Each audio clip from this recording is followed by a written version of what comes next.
Bienvenue à tous. Aujourd'hui, on plonge dans une source assez particulière. Imaginez une leçon sur la respiration, mais donnée par un cheval. Oui, c'est un peu ça l'idée, hein. On parle d'un texte qui rapporte les enseignements de Gandour, un ancien cheval de course, apparemment assez connu, et qui maintenant serait une sorte de mascotte enseignant dans un studio de Pilates à Paris. C'est ça. Et notre but, c'est de décortiquer les principes de la respiration, notamment ceux de la méthode Stott-Pilates, mais à travers le regard, les mots, enfin, les analogies de ce cheval. C'est une façon, disons, originale de voir l'importance de bien respirer. Tout à fait. L'angle est vraiment unique. On utilise en quelque sorte l'expérience d'un cheval, sa physiologie telle que décrite, pour éclairer notre propre mécanique, nous humains. Et Gandour, enfin le texte qui le cite, il voit le souffle comme une vraie stratégie. Stratégie de survie, de performance, de récup. C'est fort. D'accord. Alors, par où on commence? Le texte dit que Gandour insiste d'abord sur un point clé pour lui. L'inspiration par le nez. C'est la base pour un cheval. Il explique comment ça filtre le sable, la poussière, ça humidifie, ça réchauffe l'air. Une étape essentielle. Mhm. Et il y a cette mention d'un petit gaz magique, je crois, le monoxyde d'azote. Libéré justement par l'inspiration nasale, d'après la source, ça aiderait à mieux transporter l'oxygène dans le sang. C'est un détail, mais intéressant vu par ce prisméca. Oui, c'est vrai. Et c'est là que la méthode Pilates, celle qui est mentionnée, apporte une nuance pour nous. On inspire par le nez, oui, mais on expire par la bouche, lèvres un peu pincées. Alors pourquoi cette différence, justement? Mais cette expiration par la bouche, elle est contrôlée. Elle a un but bien précis. Ça facilite l'engagement des abdos profonds, le transverse, vous savez, cette gaine naturelle qu'on a. Et ça aide aussi à mobiliser le plancher pelvien. D'accord. C'est une façon active en fait de stabiliser le centre du corps et puis de gérer la pression dans l'abdomen. Et Gandour, lui, il sentirait ça aussi, ce lien entre diaphragme et plancher pelvien. Le texte fait ce parallèle. C'est ce que la source suggère, oui. Chez l'humain, le mécanisme qui est décrit, c'est on inspire par le nez, le diaphragme descend, les côtes s'ouvrent dans toutes les directions d'ailleurs, le ventre, lui, il s'ajuste sans gonfler vers l'avant, et le plancher pelvien, en bas, il s'allonge passivement.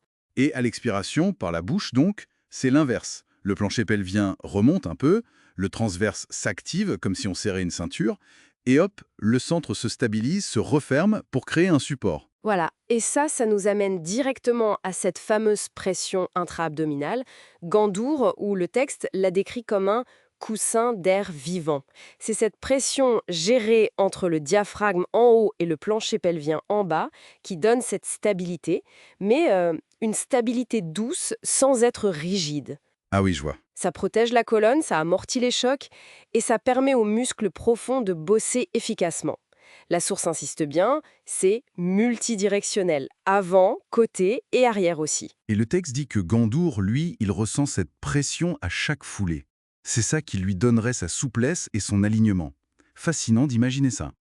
Et puis il y a ces images pour les côtes. C'était quoi déjà Ah oui, les analogies, très parlantes. Pour les côtes du haut, lance de pompe. Elle monte vers l'avant et le haut. D'accord, anse de pompe. Pour les côtes du bas, lance de saut. Là, ça s'écarte sur les côtés. Anse de saut, ok. Et c'est préféré apparemment pour les dernières côtes, les flottantes, les étriers. Étrier, ça c'est une image forte venant d'un cheval. Il insisterait là-dessus. Quand les étriers bougent juste, tout le reste suit. Ça rend le mouvement très concret, je trouve. Tout à fait. Et à l'inverse, il y a une mise en garde importante dans le texte. Attention à ne pas trop utiliser les muscles accessoires. Ceux du cou, des épaules, le sternocléidomastoïdien, les scalènes, les trapèzes, on les connaît bien quand on est stressé, hein. Ah oui, ceux qui se crispent tout de suite. Exactement. L'idée, c'est de les relâcher pour que le diaphragme puisse vraiment faire son boulot principal, pour avoir une respiration plus basse, plus large. On voit bien le lien avec le pilates là. On cherche justement ça. Relâcher en haut, engager en bas. Sur un reformer par exemple, c'est typique. On expire pour pousser en engageant bien le centre, les obliques.